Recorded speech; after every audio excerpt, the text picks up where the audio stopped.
Hello, everyone. If you're just joining us, this is the Markaz Review and Radio Tabbouleh, and we are pleased to host a roundtable discussion in connection with issue number 42, Theatre, which we spell the British and the French way. Thank you very much. Although everything else in the Markaz Review uses U.S. spelling. Don't ask me to explain how that happened, because we don't spell center R-E, but it's a peculiarity. I think theater must be spelled R-E. What do you think? All right, think about it. So today we have a guest host who is none other than the playwright Hassan Abdulrazzak. He will moderate this conversation. And my job as the editor-in-chief is just to sit back and be quiet and enjoy the ride, which is very hard for me to do, because I'm used to driving, but Hassan will be in the driver's seat. Hassan is actually an award-winning playwright of Iraqi origin. He was born in Prague and lives in London. And maybe I'll tell you a little bit about his background with respect to Baghdad. His plays include The Special Relationship, and Here I Am, Love, Bombs, and Apples, The Prophet, and Baghdad Wedding. And these have all been published by Bloomsbury. He's translated numerous Arabic plays, contributed to several anthologies, including Iraq Plus 100 from Comma Press. The script of his short film, A Night of Garam, won the Unsolicited Scripts Short Film Grant, 2002. And in the theater issue of Markaz Review, he has a one-act play called Dare Not Speak. And I encourage all of you afterwards, if you haven't already, to read the written contributions of the panelists, who are Georgina Van Welie, Yussef El Guindi, and Mudar Alhaggi. So with no further ado, let me turn it over to you, Hassan, and enjoy the ride. Well, hello, everyone, and thank you for joining us for this roundtable. I will introduce everybody else on this panel. So Georgina Van Welie is a theater producer, writer, and dramaturg who graduated from Cambridge University and then joined the Royal Shakespeare's Company, where she directed shows for the Fringe Festival before forming her own company, Indigo Productions. She was co-founder of Sabab, or is it Shabab, Georgina? Sabab. Sabab theater from 2002 to 2013, where she produced bilingual Arabic-English theater productions. And they went all over the world, including at the Kennedy Center, at the BAM New York, and at the Royal Shakespeare Company. She has also worked as a storyliner, script editor, and co-writer on a number of award-winning TV shows and films with Channel 4. Mudar Alhaggi studied theater at the Higher Institute of Dramatic Arts in Damascus. He's an author and dramaturg. He writes for radio and TV. He has done workshop for refugees. In 2015 and 2016, he developed a show called 41 Hours in a co-production with Schallsthaus in theater in Bern. Mudar now resides in Berlin. And since 2017, he has been the artistic director of Collective Ma'luba and has had several productions, which we will, I'm sure, touch on in this discussion. And last and by no means least is Yussef El Guindi, who was born in Egypt, raised in London, and is now based in Seattle. His many productions include Hotter Than Egypt at the Marin Theatre Company, People of the Book at ACT, The Talented Ones at Art in Portland, and he is the recipient of many honors, including the Steinberg ATCA New Play Award, American Blues Theater's Blue Ink Playwriting Award, and the Middle East America Distinguished Playwright Award. So welcome, all of you. And I will sort of kick off by looking at, you've all contributed very different pieces to this issue of the Markaz Review. But what I sort of found that is in common is that that you have a kind of an engagement with Western cultural products. You use them either as a jumping off point or they are the lens through which you examine issues to do with the Arab world. So I'll start with you, Georgina. Your essay is about setting up the Sabab Theatre Company with Kuwaiti British theatre maker Sulaiman Al-Bassam. And it was specifically about your experience of creating Shakespeare adaptations that toured both the Arab world and international festivals and venues. So my question is sort of very basic. Why Shakespeare? Why did you and Sulaiman feel that this work was a suitable vehicle for tackling Arab themes and issues? Well, I should say also we didn't only do Shakespeare. The last show that I worked on with Sulaiman was for the Comédie Française. It was a French translation of Saad Alawanou's Ritual for Metamorphosis, and there was a production also of Kelayla Wadimna. But for my essay, I wanted to focus on the Shakespeare because I had done so much work with Shakespeare, and it was my kind of companion as I arrived in the Arab world. Why we chose Shakespeare? I'd love to say we sat down and we made a 10-year plan and a business proposal, and we said, right, we're going to do this. It didn't work like that. Sulaiman was working on a production of Hamlet, and when 9/11 happened, his vision for the play was not, he was fighting against Shakespeare, and I mentioned that in the essay. That's how we decided to do an adaptation. But I think Shakespeare is one of the most elastic of writers, one of the most, I was just thinking about it before the conference, about it's hard to find another playwright who has such a deep and rich understanding of humanity and complexities and the political state. And so many of the themes of his work seem to resonate with what we were seeing when we arrived, because we did both arrive back for Sulaiman, and for me it was my first time living in the region. I think it also allowed for a certain amount of freedom of speech, because on one level we're just doing Shakespeare, so it allowed us to say things that perhaps a new text would have found more challenging to say, because it was overtly political. We were looking at questions of regime change, succession, war, religion. And so he was a great bedfellow, and as a result of the Hamlet, that's what led to a commission with the Royal Shakespeare Company. And then in a way we embraced this label that we were given, and that's what led to the third piece. Right. And there is a kind of similarity between that project and the play you wrote, Mudar, The Return of Danton, because it is a story about a Syrian troupe of actors and their director and their dramaturg who decide to stage Danton's death by George Buchner.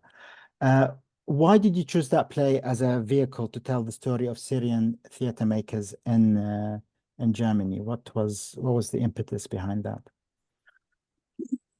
Thank you, Hassan.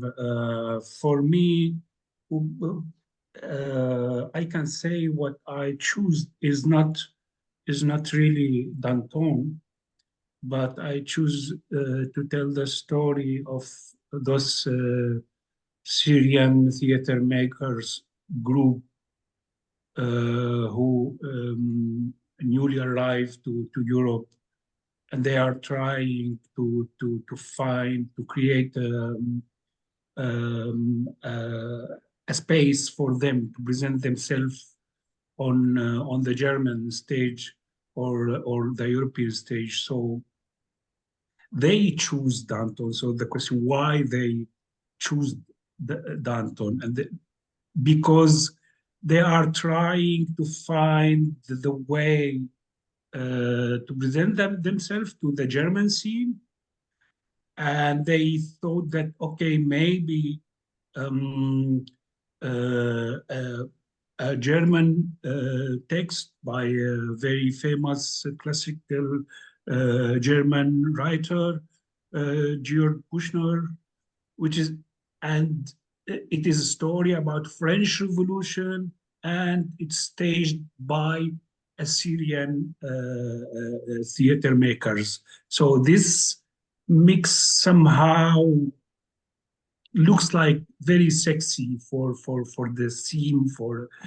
So they need to find like a way to be present, to be shown on the stage in our time, in our like in with the reality of European or German theater, and how much a foreign theater makers or a refugee theater makers can find space for him on this space. So this is where the choice came from. Yeah, so there is like, let's say, I can speak in two levels. The first level is the reality of Syrian theater makers in exile, and the other layer is the question of the revolution after like almost more than 10 years now, to what extent people are able to tell the story of the Syrian revolution or the story of the Arab Spring in general. And that sort of comparison continues slightly differently with your work, Yussef, that you presented in the issue, in the theater issue. So with your short play, as we near the end, or what Adorno said, the play starts with an artist listening to somebody of Arabic background by his name, listening to Beethoven or some other piece of classical music, as the stage direction says, and looking at pre-Raphaelite paintings, and then kind of launches into a meditation on war and art. And I was just kind of curious why that was the launching point for you for that piece. What was the sort of thinking behind that? Well, sorry, Georgina, Yes. were you going to say something? I thought. No, I was just going to, it's very noisy in my apartment. I'm just going to shut a window. Okay. Right. Yeah, no, I think the starting point for this piece was just, witnessing what was going on in Gaza and feeling very helpless, and experiencing all that was going on many times removed from what was happening, but still kind of there. Sometimes this is unique what's happening in Gaza, just because it's sort of like, if Anne Frank had an Instagram account and we were witnessing what was going on in real time, and so we are now witness to what's going on, and so this whole piece is a response to being a witness to something horrific, and just kind of the emotional journey this character takes as they try and grapple with what they're witnessing, and sort of distracting them, trying to distract themselves, then trying to understand, well, what part does what I do play in this, in terms of my function as an artist? What, as an artist, am I supposed to do? How is art supposed to respond to what's going on? Should it just shut up? This is why I quote Adorno, at the end, about Auschwitz. And after Auschwitz, essentially art is just, it's barbaric to think of that. And so it's just, the whole piece is about that. It's about, following this character's train of thought as they try and grapple with what they're witnessing, thinking about art, wishing they were, he goes on a meditation about being a weapons manufacturer, how much more impactful, at least that would be. So yeah, it's a response in real time to what's going on, what we're witnessing, and just having a debate with myself, about it. And I think you touch on that in your longer piece that you kindly shared with me, which we might get back to towards the end. I want to ask you Sure. about it a bit later. Okay. But I wanted to ask, I wanted to kind of, one of the difficulties of writing and to have an issue about theater is that theater is obviously a very visual medium. So I wanted to get from you three a kind of a sense, just to convey to the audience listening and watching this, a sense of your work, of what it felt like to have what the productions look like in your work, and the visual aspects of it, or the thing that is beyond the text. So Georgina, obviously your work ended up going to the Royal Shakespeare Company. It was one of the biggest platforms, and I believe it was the first, the Richard III, which was the third in the trilogy of Shakespeare plays, was the first Arabic language production, right, at the Royal Shakespeare Company. What was the experience of that for the audience seeing it? Yeah, I think for that specific production, it was at the Swan, which is the theatre in Stratford-upon-Avon, which is closest to Shakespeare's original. And Shakespeare wouldn't have had, I'm not into historical recreation of how Shakespeare would have done, but that theatre doesn't necessarily lend itself to huge sets and huge visuals. I think, if I may, my answer to your question would be it was the language that was the interaction, and it was what happens when you watch something familiar in another language. How do you relate to that? And I spoke about that in my essay. The first performance, the people I was sitting next to were like, "You didn't tell me this was in Arabic. I'm going to go and ask for my money back." But by the end, they were relating to the play in very, very different ways. And for me, certainly seeing it tour and seeing different audiences and their reaction to Arabic was probably one of the most precious takeaways that I had from the whole experience, because wherever we went, we had translations. So we were in Korea, and we had the Korean translation, or in Poland, the Polish translation, which I don't speak Polish, and so I'm looking at the audience and how they're responding, and some subtitles were more successful than others. But to answer your question about the visuals, in that particular production, we tried not to be literal. We weren't suggesting this was one specific country. So the costumes were very important. They were drawing on different Gulf costumes, different references. Music was hugely important. We had live musicians from Kuwait working with the musical director, who was from the UK. I'm not sure if that really answers your question. No, just I wanted to give a kind of sense of Yeah. what that production would have felt like. I wanted to just one thing just about what you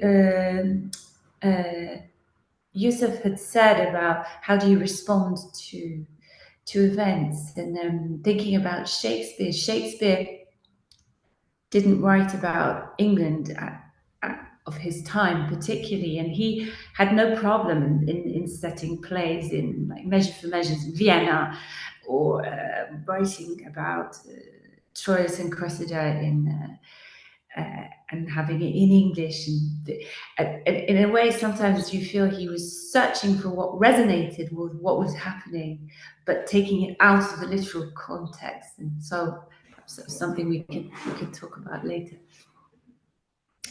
Well, that seems to be a theme. Maybe we'll talk about it a little bit later, about kind of censorship as well, and getting around that, and that was also important both in Shakespeare time and sadly in our own time at the moment.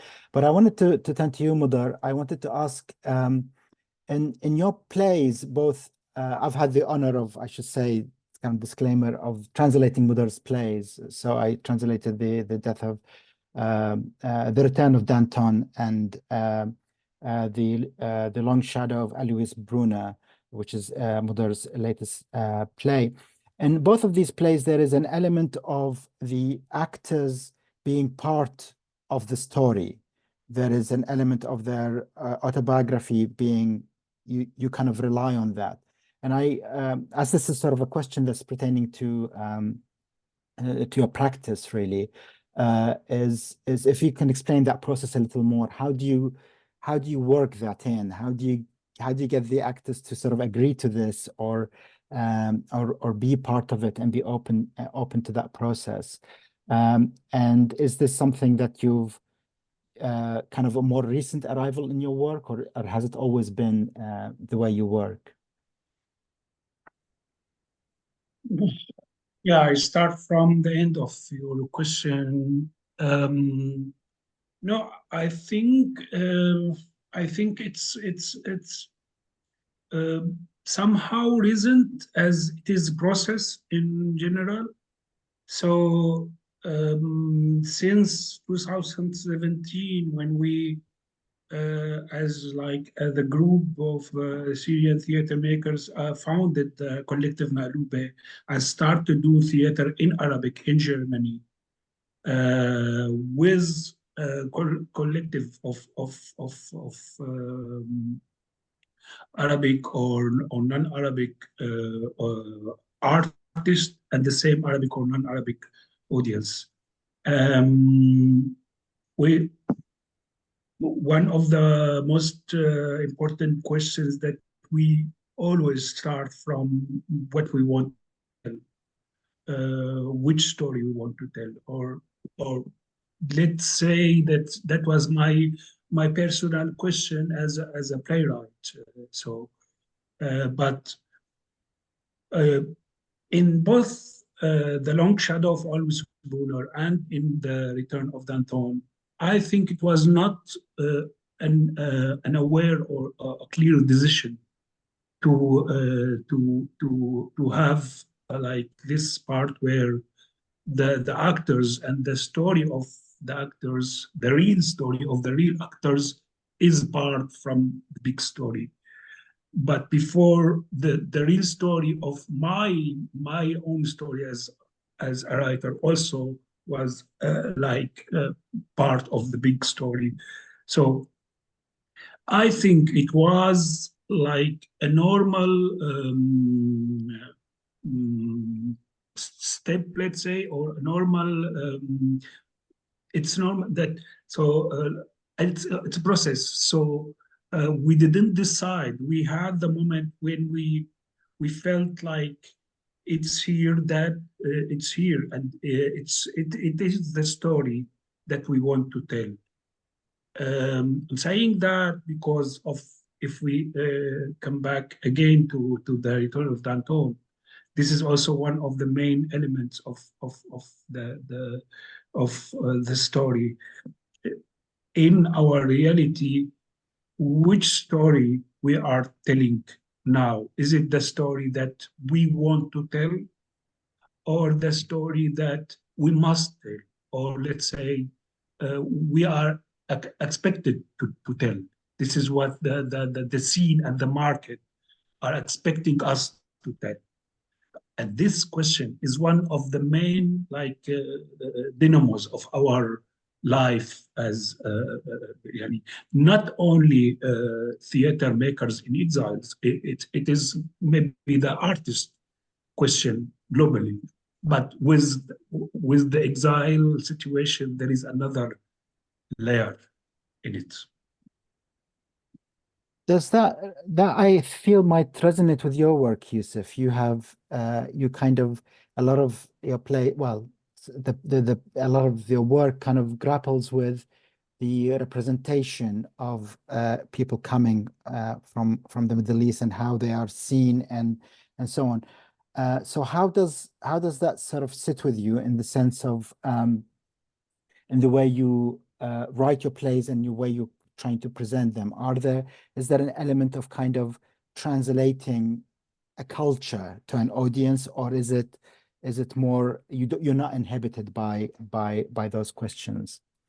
I'll answer that question, but after my question, I really want to ask you, Hassan, about your play, Dare Not Speak, and your experience. I mean, we went around talking about each of our plays. I'd love to know about your experience with the whole censorship and everything. So let me answer that question, and then I'd love to get to know more about your play. Yeah, I mean, I think for me, I was born in Egypt. I was raised in London for the most part. I mean, I spent from the age of 3 until I'd say around 21 to 22, even though I went back to Cairo to the AUC to do my undergraduate degree there. I always felt London was my home base.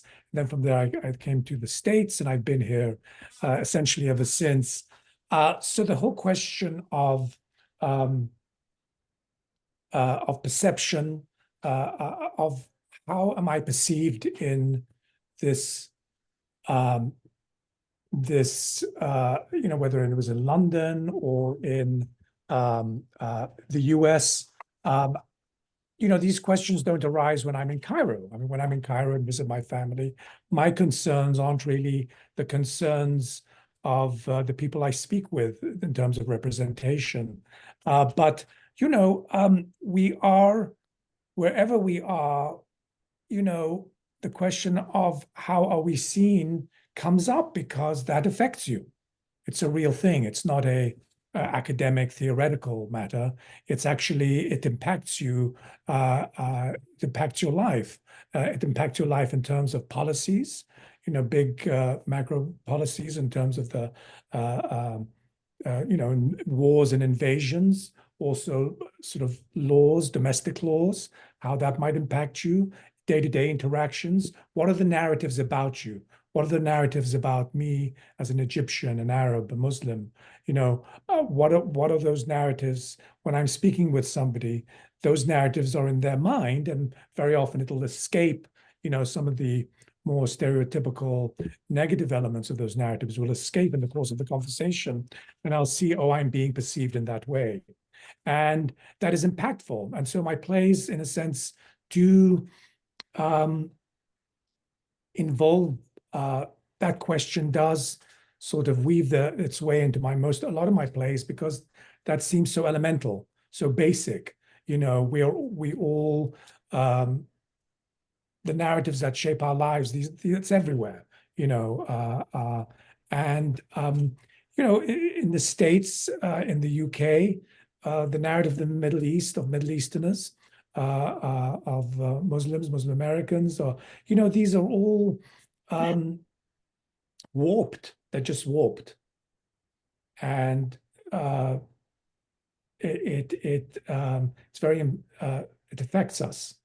And, you know, either there's indifference, you know, there's just kind of, we're not part of the narratives, we're not part of the collective story, we're somehow always shoved to the aside, or when we do enter the conversation, we enter it in a negative way. So a lot of my plays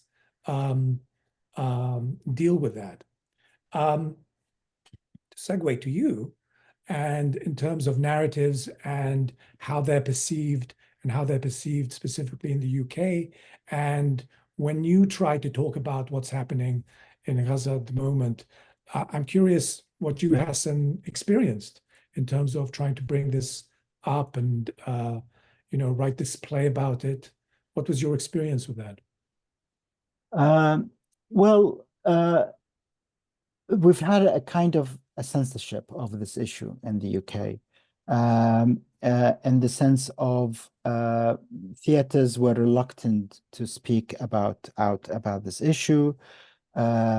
Some theaters, when some members of the Freedom Theater in Jenin were taken by the Israeli forces, that's when some theaters felt like they had a license to speak about this publicly, but again, they were limited.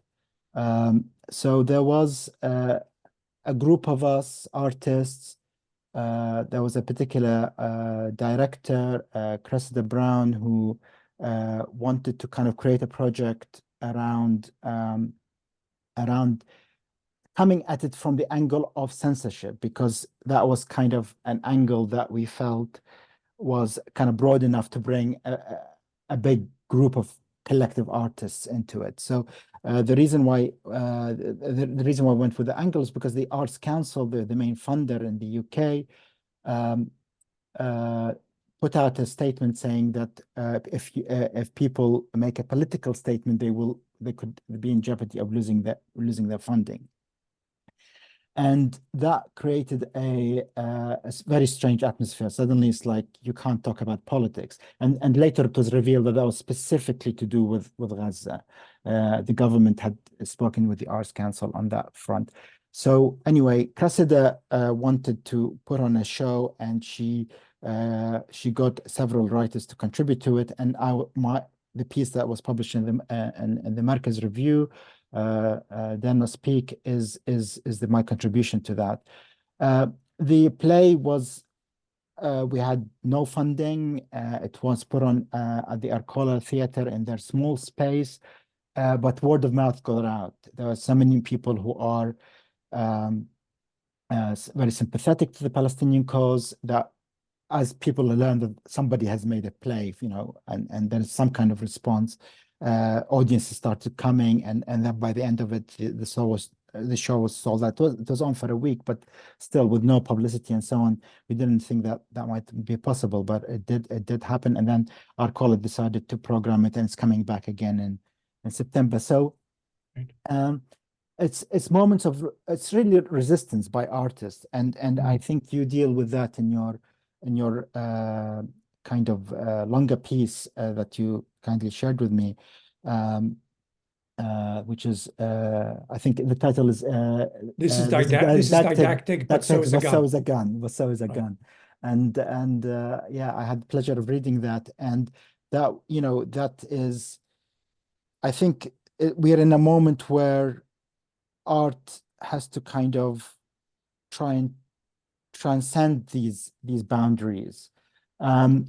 So I was also thinking of your experience, Georgina, about because we are, all three of us, me, Mudar, and Yussef, are Arabs who have worked are working in we have Arabic origins, and we're working in the West, and we have that kind of look at it. But in your essay, you had a different angle. You traveled obviously from Britain to and lived in Kuwait, and encountered some resistance also. So I wonder if you want to speak to that, or speak to the issue of censorship as you like, or maybe both, because Shakespeare is a vehicle of overcoming that. Yeah. It's I think it is. It's something that I took a long time to really understand. But I would say the first thing is self-censorship.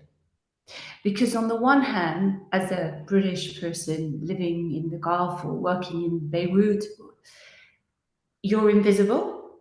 But on the other, you're a symbol of all the awfulness of Western intervention. So there's a great hostility to you taking any space, actually. And I think it's not a coincidence that in our theatre company, what was visible on stage were the actors from the Arab world, was the director, was the musicians. And all of the people who were non-Arab were working behind the scenes. So me as producer, dramaturge, then the designer, and the musical director, the lighting designer. And I never thought of that until I wrote this essay, actually. That in a way, we imposed that on ourselves. And And I think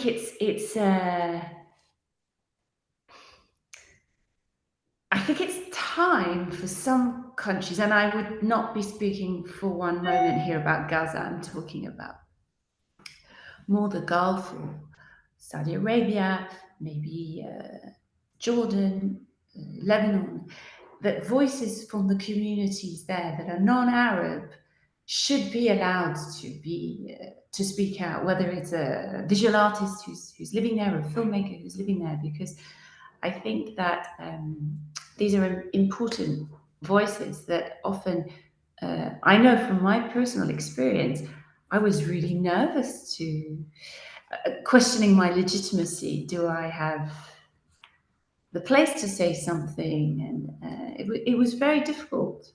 And I'm looking at doing some research of different voices from this region, from Filipino voices to and again, I'm trying to avoid nationalistic labels, but I think it's something that needs exploring. I'm interested to hear other people's thoughts on that. I mean, I feel I totally agree with you about the Gulf, because it's a kind of a a set of countries where there's a lot of influx of migrants, but they don't necessarily have a space. And I was once commissioned to write a monologue that was about somebody of an Indian heritage living in the Gulf, and their aspirations and the problems that they encounter. So I think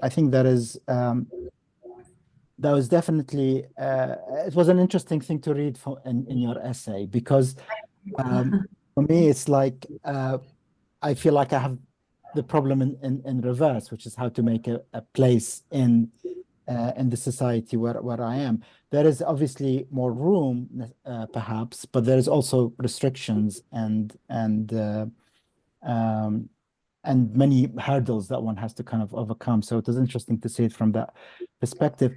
Mudar, you talk in the play in Return of Danton about that kind of position of being an artist from Syria and trying to make space in a country like Germany, and the difficulty that creates in trying to make that space for yourself.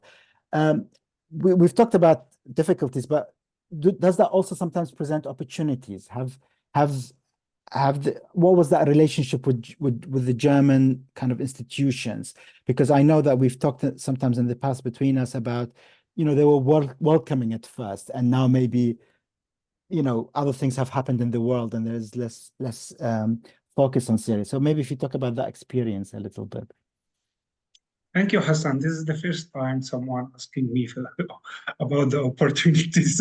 This is, it's because there is an opportunity. And actually, to be honest, recently I start to think about that. What for like all this, let's say 10 years, what it looks like difficulties, maybe somehow we can also see it as an opportunity, as like, because now I was thinking about the speciality of the experience of facing an audience who belongs to a context, to a different context from your own context. This is, let's say, was the main challenge, which is normal for making theater in exile. But recently, I really started to think that this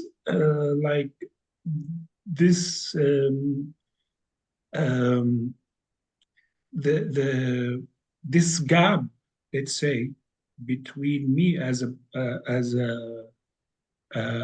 producer or as a writer, and between the audience, it creates that Not curiosity. I'm not talking about curiosity and the need to know each other, but more the need to communicate. So this the missing part maybe can make the whole operation, the whole process more active. Let's say, as example, let's say the problem of the language, as example, dealing with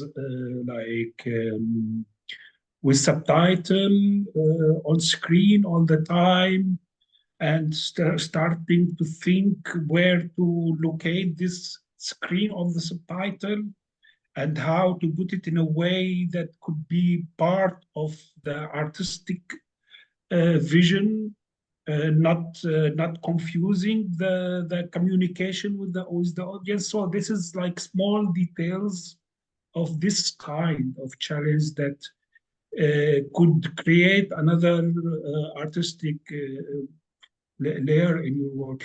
It could lead to tough, complicated situation for you and your team and your production, but also it could open a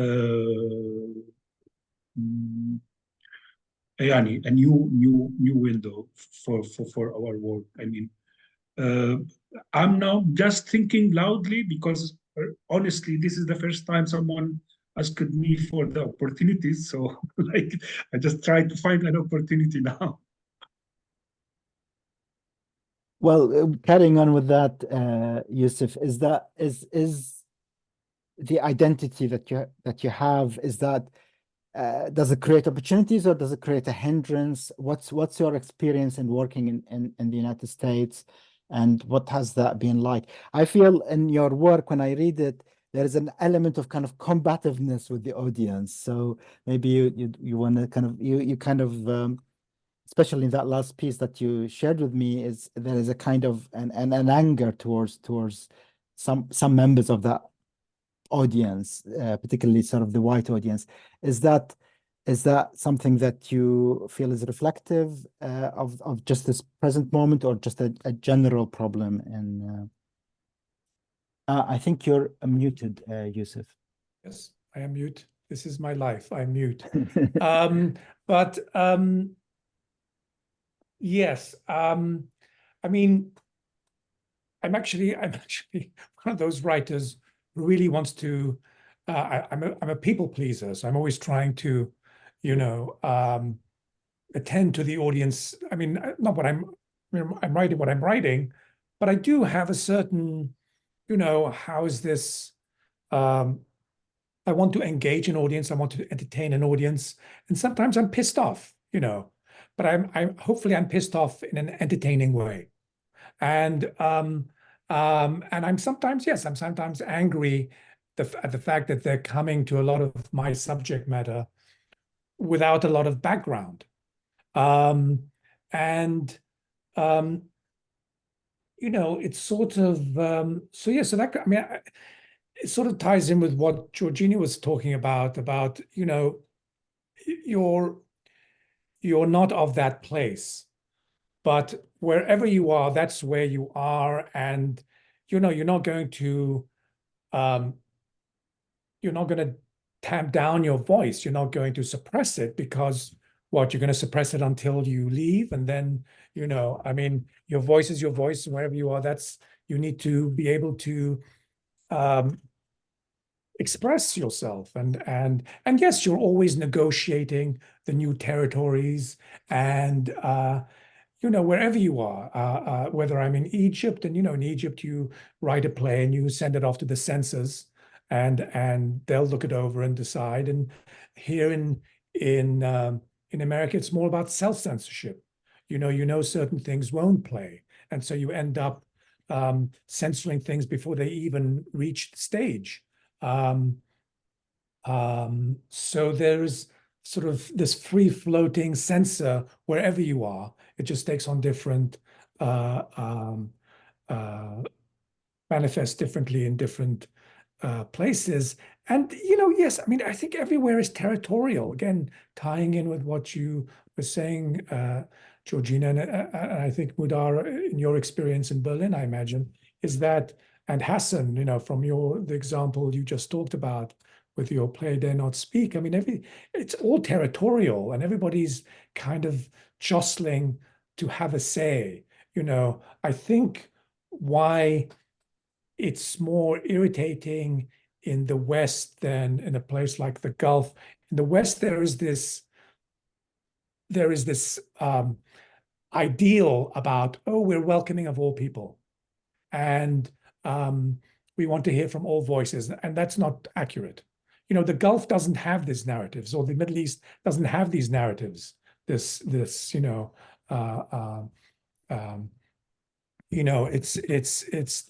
lot of censorship.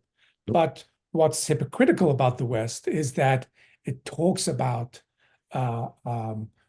you have the freedom to express yourself, and you have all viewpoints are welcome, when that is not accurate. A platform is given, there's a hierarchy of voices, and a platform is given to those voices that are more mainstream, and everybody else has to struggle to be heard. So yes, occasionally that manifests a certain amount of anger in the plays, and that might get expressed to the audience. Yeah.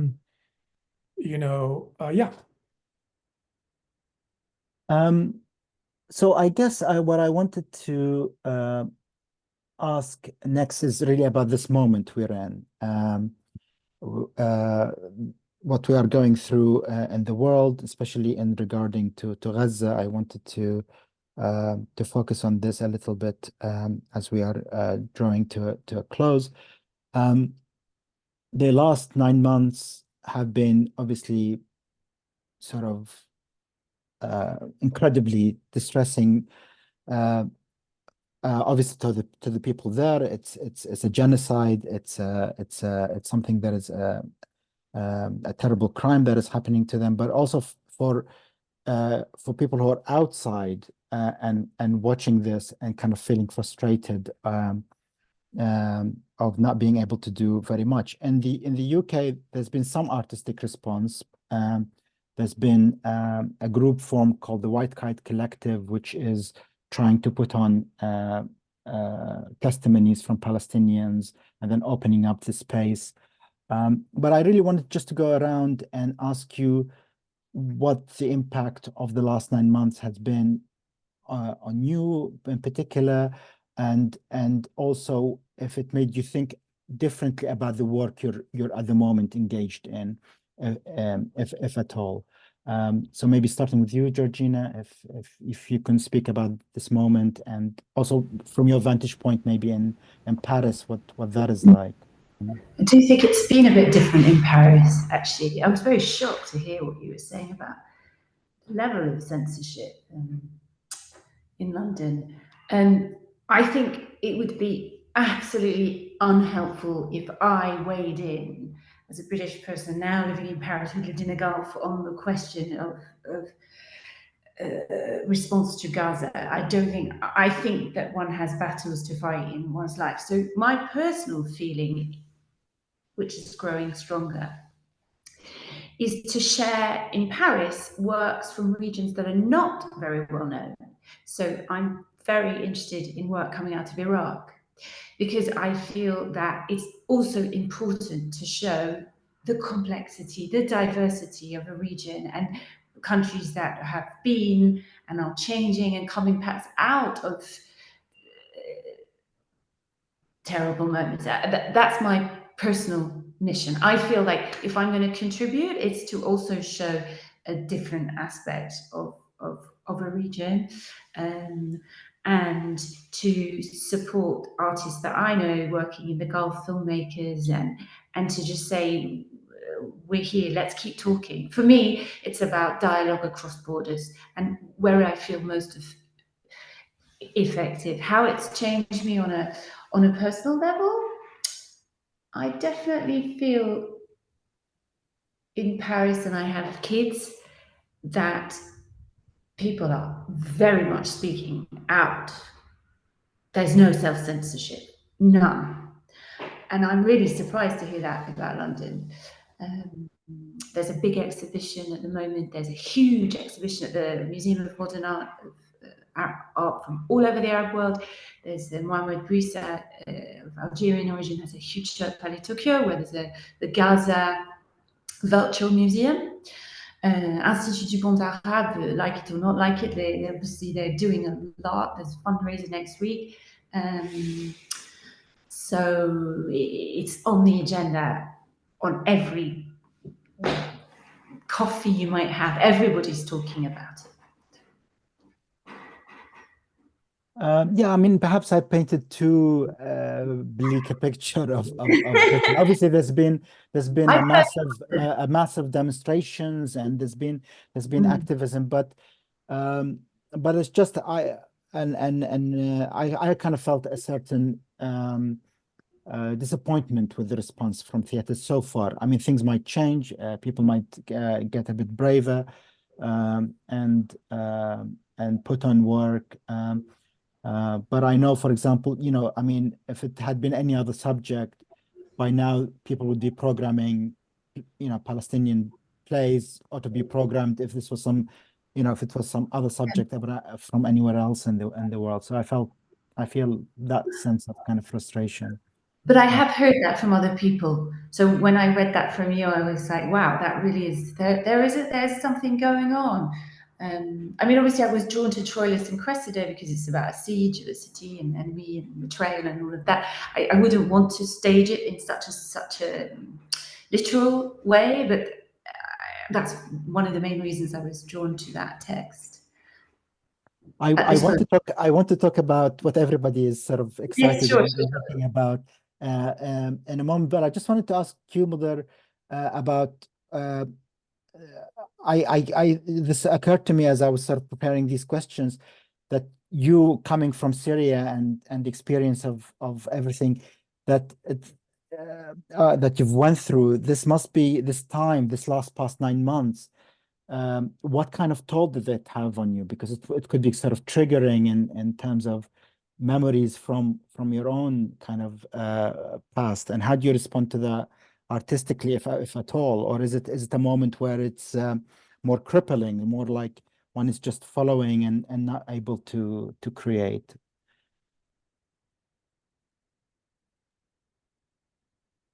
Yeah, you're right. Of course, like I cannot see the reality now without seeing the whole context from the time from the 2011 in Syria and even before. And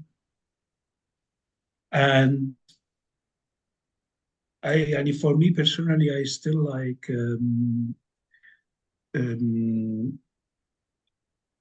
there is many aspects that I'm just like trying to wake up from the shock. And why I am saying the shock, because, and yeah, I heard it from many other artists in my community, but I also feel it myself, that when we left Syria, we came to Europe, to Germany. We thought we are coming to the atmosphere where the freedom will be like Hollywood thinks that it's very protected. And yeah, especially in Germany, which is now it's like very special case. In that case, I always remember when in Syria after 2011, the big title that Al-Assad, the dictatorship, was using to control and to destroy the revolution was fighting terrorism. Fighting terrorism. This is why I am just like. So after this big title, he did everything. He did everything without like any need to explain or to give reasons. Now, sometimes I feel the title anti-Semitic, and I feel that it's been used the same way, and especially dealing with artists. And this is like one of the big problems. I mean, it's especially here. So this is why I say shock. I mean, but yeah, it's shock. But I think somehow, like seeing what Yussef just said before about the freedom here in the West, and I think maybe now we are more realistic. Like there is some delusion we had before. Now we know the reality. We know that there is nothing. It's somehow like you have the same limits, the same situation. I'm trying to see it in not in a positive way, but really like now okay, I have the same somehow the same situation. It's a strange, it's a shock. Yeah. So it's a censorship, but by another way, by using different means. Yeah. Yussef, Yes. Yussef, I wanted to ask, in the States, obviously the States is a big player in this whole Gaza part. They make the weapons, they sell the weapons, they give political support. I'd love for you, because I'd like to, the last segment, just to talk about the work that you're all doing, and that you're kind of the work that you're trying to develop, and I'd love for you to speak about your latest play, Yussef, and the ideas for that, and also just putting somebody like maybe speak about Leila Khalid and who she is, and putting somebody like that on stage. Yes. Sorry, go ahead. Yeah, go. So please, yeah. Okay. Yeah, no, I mean, I mean, to your initial question, how has this affected me personally? I mean, it's sort of taken over my imagination. I really can't think about. Am I on? Yeah. I can't really think about. It was like post 9/11. Post 9/11, I essentially was gobsmacked and couldn't write for 2 months, and then everything for the next 10 years was related to that in some way. And so with what's happened recently, it's basically taken over my imagination.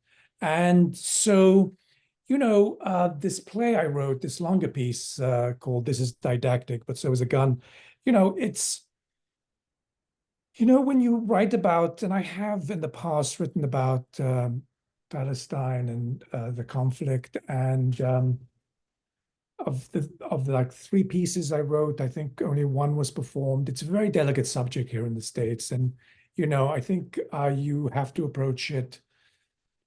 You have to tread carefully, and in the same way that when I was writing about post 9/11, when I was writing about the environment we all suddenly found ourselves in, I found that there are certain words I know I didn't want to use. Like terrorism. Even in 2001, by November, December of 2001, when I started writing again, that word almost felt outdated, even though it's still being used all the time. There were just certain words I just avoided because I just felt they'd already lost their meaning because they were just used so much. So in talking about a subject like the what's going on in Gaza and Palestine, is the the language is loaded, so you have to pick carefully the words, you know.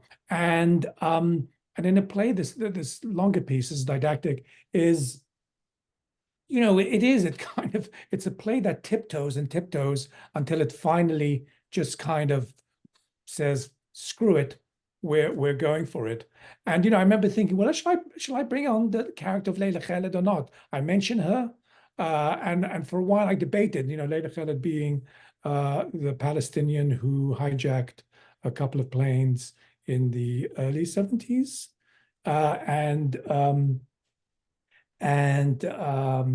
This was really the beginning of that phase.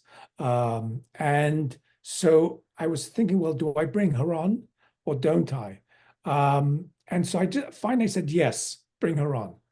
Because in a sense, there was a failure among the characters before she came on to talk about what's happening in Gaza. They just thought, well, let's just bring her on and see what happens. And then she kind of blows up the play, figuratively speaking, and then it's just about Gaza, and it's direct address to the audience, and it's, you know, and it's sort of like sort of goes into sort of like docudrama at that point, and it's kind of stating facts and it's naming names, and there's no kind of dancing around the subject. And, you know, I don't know if it works or not. I just finished it. I have no idea if it actually is workable, stageable. But that was a point where I just said, screw it, just go for it. You know, don't don't dance around the matter. Just speak it, say it. Because I think we've gone long past, and that's the problem. You know, it's in terms of writing, it's like you have to moderate it's like, how shrill do you want to get? You know, does that play in particular become shrill? I don't know. You know, this is why it's talking about didactic. You know, a lot of sometimes the accusation is made against my pieces, oh, it's didactic. You know, when I'm trying desperately not to have an agenda, an observable agenda, and, you know, subsume everything into the character and the conflict, you know, it's just that anytime you raise the Middle East and you're not presenting a negative portrayal of it and presenting three-dimensional characters, it's seen as having an agenda because you're humanizing a group of people that formerly were always portrayed negatively. And that very act of presenting actual Middle Eastern humans is seen as being, you know, politically motivated when you're just writing a character. So, you know, it's a constant negotiation, and that play was sort of a wrestling with that again. But again, Hassan, I'm wondering how you, in a sense, with your work, grappling with that, because you have a very particular environment also in the UK. Yeah, I mean, I've also written a piece sort of similar to what you have done, which is a kind of again kind of a visceral response to this moment, and it's a play called Human Farm.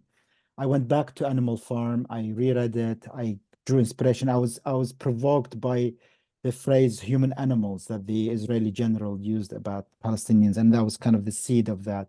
And I've written a play where there is an indigenous people on a farm. They live in the south of, doesn't mention a specific real geographical place, and then people come from the north and are making claims over this land, and all hell ensues as they go against each other. And it's a kind of it's an allegorical piece, and I realize it says a lot of what hasn't been said about Palestine on stage yet, in Britain at least. Although it's not directly about Palestine is never mentioned by name, or Israel mentioned by name, but I think it's obvious to the audience. I don't have high hopes that a theater will put this on. So what I'm trying to do is trying to find clever sort of ways around it, which is to go into drama schools and develop it that way, and then maybe put on readings of it around town and so on. I will send it out to theaters just as an experiment, but I would be very surprised if anybody would sort of put it in the current atmosphere.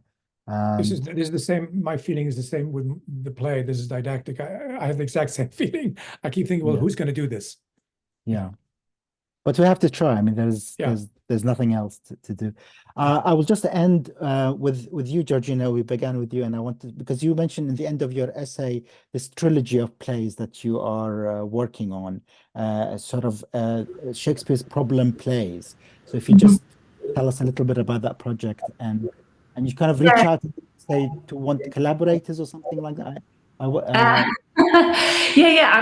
actually working on two separate things, that which I'll come to. But the other thing which I'm working on is a small project that's set in the forest between Poland and Belarus. Because one of the conflicts which we haven't mentioned today, obviously, is Ukraine and Europe.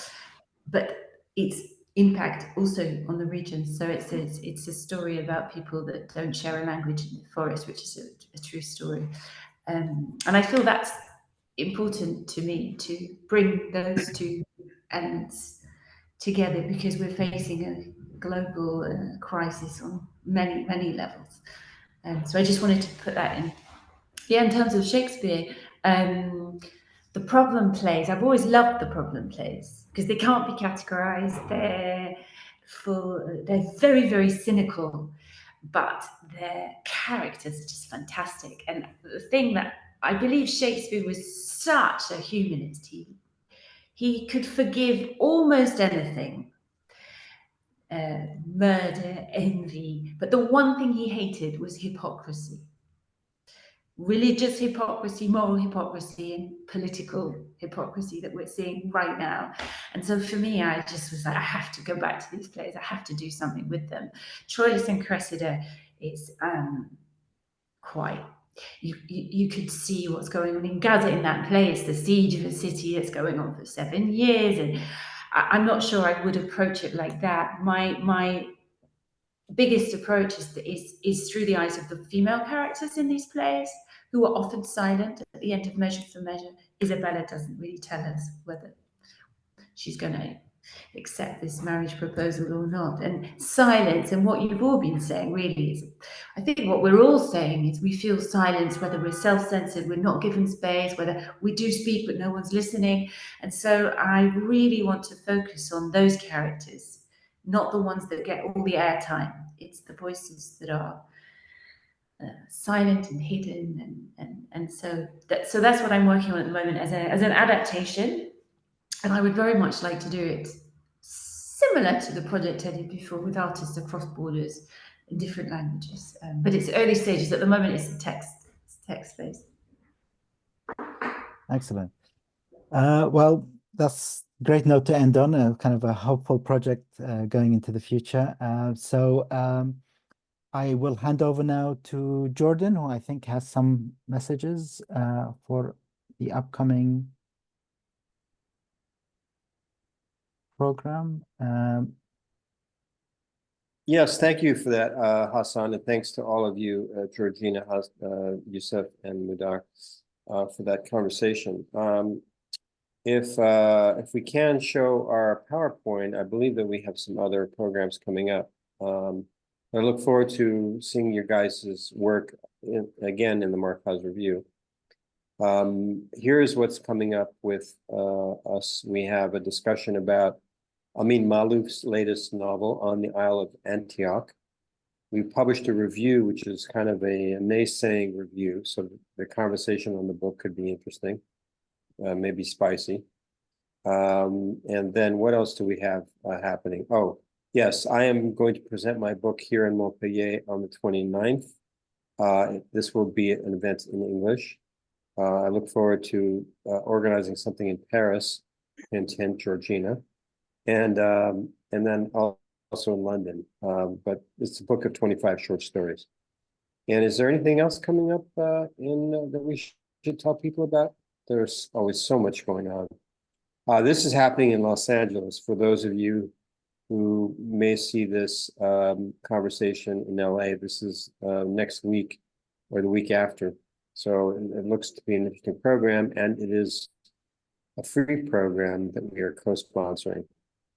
We're also going to be co-sponsoring a program in July at Beyond Baroque, which is enlisted yet, which is 2 Arab poets, including Zaina Hashim Beck, presenting their work in Arabic and English. So that will be on our events page shortly. Otherwise, we encourage you to subscribe or support the Markaz Review and tell people about this roundtable and other roundtables that we have on our YouTube channel. We're also on Vimeo, Instagram, Facebook, and of course on X or Twitter. Thank you very much, everyone, and have a great evening. Thank you. Thank you. Thank you. Bye. Bye. Thank you.